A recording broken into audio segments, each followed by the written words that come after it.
So hi everyone.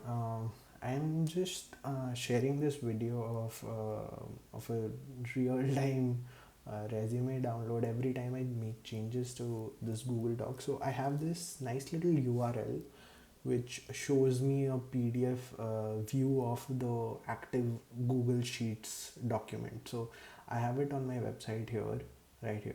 So the resume can be viewed like something like it's a docs.google.com/viewer and the URL for the document. So let's go first to the document and check how. So let's say edit. So what I've done in my script is it goes to this preview URL.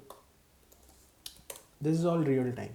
So every time I make changes to this Google Docs document, it'll reflect all the changes. So what I'm doing with Puppeteer is I'm using Node.js for all of this.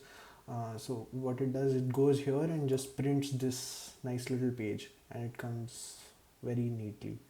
And I'll have a updated script. So let's just see what the script is all about. So I have this small function print PDF which expects a URL. Like I said, the URL here is the docs Google Docs document and a preview part of the URL. So like I showed, this is a preview page. When you let's call this so it actually redirects you to some other page. Okay, it does not. Okay, so it does shows us. Let's call, no, not that.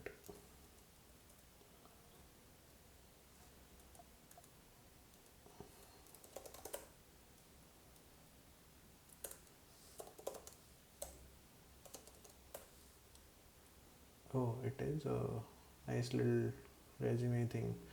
Earlier it used to show through a redirect, but never mind. Let's run this script. So I tried to run it earlier. So bun run index is a TypeScript file. So what it does, it launches a Puppeteer instance if the file has already been downloaded. Like you saw, it got deleted first and then it appeared. So let's check how the resume looks like. It's nice and easy. So just for a real-time demo, I'll just make a change here. So let me go to the edit version of this and make a small change, so that we can so I just removed covered from the last line of the resume. So let's go and check it now. So hopefully it's saved. Let's see it in the preview, and hopefully it loads. And here we have the thing removed, and let's check on the resume. It is still there, hopefully. Yeah, it's still here. So let's run the script. I'll delete the existing one and download the new one. Let's see how it works. Yeah, so yep, hopefully. So this is a real-time resume. I'll add the GitHub link to the repository. Yep, thank you.